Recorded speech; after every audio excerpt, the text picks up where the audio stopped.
Kumar Gupta ji YouTube channel में आपका स्वागत है। आज एक महत्वपूर्ण टॉपिक आप लोगों के सामने लेकर आया हूं। पृथ्वी क्या है? पृथ्वी से कुछ रिलेटेड महत्वपूर्ण क्वेश्चन जो विभिन्न प्रतियोगिता परीक्षाओं के लिए अत्यंत महत्वपूर्ण है, जो बार बार पूछे जाते हैं।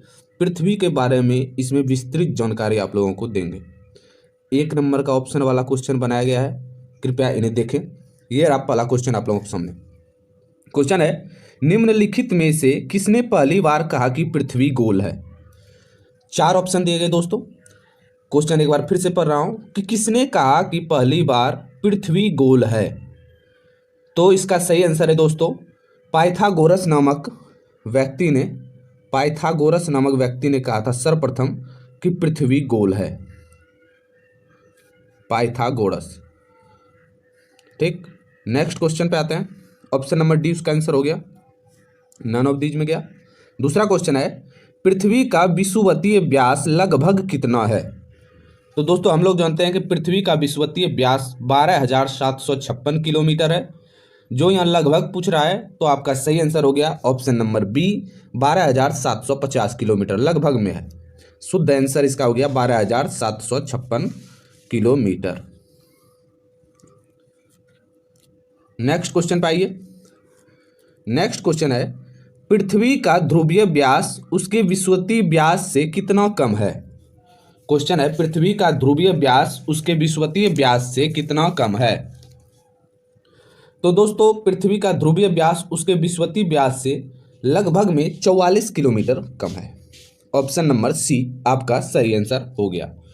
पृथ्वी का विषुवतीय व्यास लगभग 12,756 किलोमीटर है और पृथ्वी का ध्रुवीय व्यास 12,712 किलोमीटर, अंतर लगभग 44 किलोमीटर हो गया। नेक्स्ट क्वेश्चन देखिए, 4 नंबर क्वेश्चन है, समुद्र पृथ्वी की सतह का लगभग कितना प्रतिशत भाग घेरा हुआ है? 4 ऑप्शन दिए गए दोस्तों। इसका सही आंसर है ऑप्शन नंबर सी, समुद्र पृथ्वी की सतह का लगभग 70% भाग घेरा हुआ है और 30% पर लगभग स्थल है। नेक्स्ट क्वेश्चन, ये क्वेश्चन देखिए। क्वेश्चन है, पृथ्वी की आयु ज्ञात की जा सकती है? 4 ऑप्शन दिए गए दोस्तों। क्वेश्चन कह रहा है पृथ्वी की आयु, इन 4 ऑप्शनों में किसके द्वारा पृथ्वी की आयु ज्ञात किया जा सकता है? तो आपका सही आंसर हो गया ऑप्शन नंबर 1, यूरेनियम काल निर्धारण द्वारा पृथ्वी की आयु ज्ञात की जाती है। अब देखिए, रेडियो सक्रिय पदार्थ में यूरेनियम, थोरियम, ये दोनों पृथ्वी के आयु के गणना में सर्वाधिक सफलता प्राप्त हुई है, इन दोनों के गणना द्वारा। अब इसमें आता है कि पृथ्वी के आयु अन्य विधि से भी ज्ञात की जाती है, जैसे चंद्रमा की ज्वारीय शक्ति के आधार पर भी पृथ्वी की आयु ज्ञात की जाती है। अपर्दन के आधार पर भी ज्ञात हो सकती है। तीसरा है, तलछट के अभाव या जमाव के आधार पर भी पृथ्वी की आयु ज्ञात की जा सकती है। चौथा होगा, सागरीय लवणता के आधार पर भी पृथ्वी की आयु ज्ञात की जाती है। ये सभी जो है यूरेनियम काल निर्धारण में आता है, इसलिए मोस्ट आंसर हो गया यूरेनियम काल निर्धारण द्वारा पृथ्वी की आयु ज्ञात की जाती है। नेक्स्ट ये क्वेश्चन आ गया कि पृथ्वी को उसके काल्पनिक अक्ष पर घूमने को क्या कहते हैं? पृथ्वी जो अपने अक्ष पर काल्पनिक घूमती है उसे क्या कहते हैं?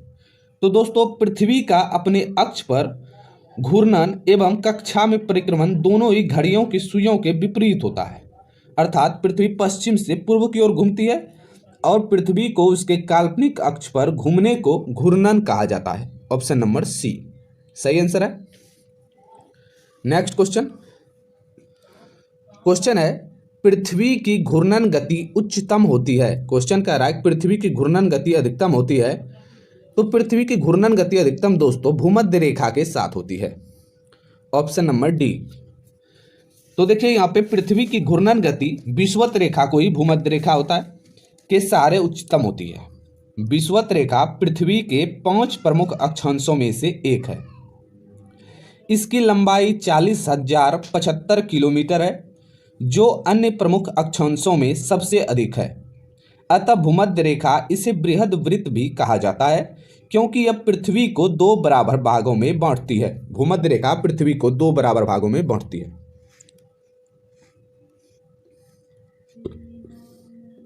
नेक्स्ट क्वेश्चन है, पृथ्वी की अपनी कक्षा में गति होती है। क्वेश्चन कह रहा है पृथ्वी अपने कक्षा में किस तरफ गति करती है, तो घड़ी की सुइयों के विपरीत। तो इसका सही आंसर हो गया पृथ्वी अपनी कक्षा में पश्चिम से पूर्व की ओर गति करती है, ऑप्शन नंबर 1। पृथ्वी अपनी कक्षा में पश्चिम से पूर्व की ओर दोस्तों गति करती है, इसलिए हमें सूर्य पूर्व से पश्चिम की ओर गति करता प्रतीत होता है, जबकि सूर्य स्थिर होता है और पृथ्वी उसका चक्कर लगाती है। नेक्स्ट क्वेश्चन, ये क्वेश्चन है कि दक्षिणी ध्रुव का अक्षांश है, दक्षिणी ध्रुव का अक्षांश दोस्तों 90 डिग्री होता है, ऑप्शन नंबर सी हो गया। दोनों गोलार्ध उत्तरी एवं दक्षिणी में 180 डिग्री होता है यह, और दक्षिणी ध्रुव में देशांतर जो होता है वो 360 डिग्री के बराबर होता है।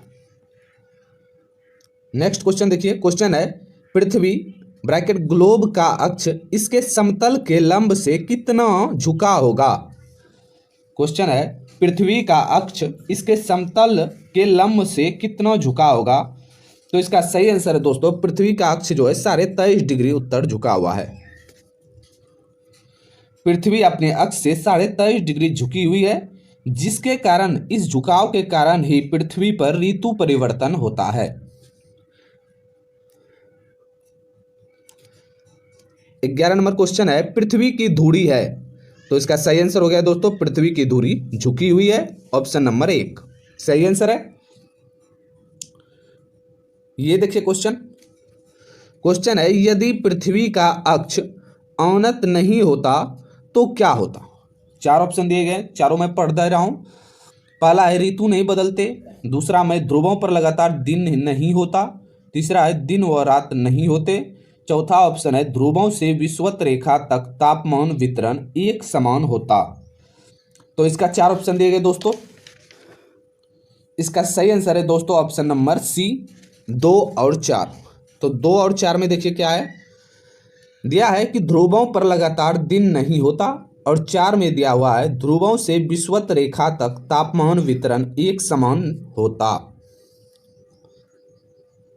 नेक्स्ट क्वेश्चन है 23 सितंबर को डैश मनाया जाता है।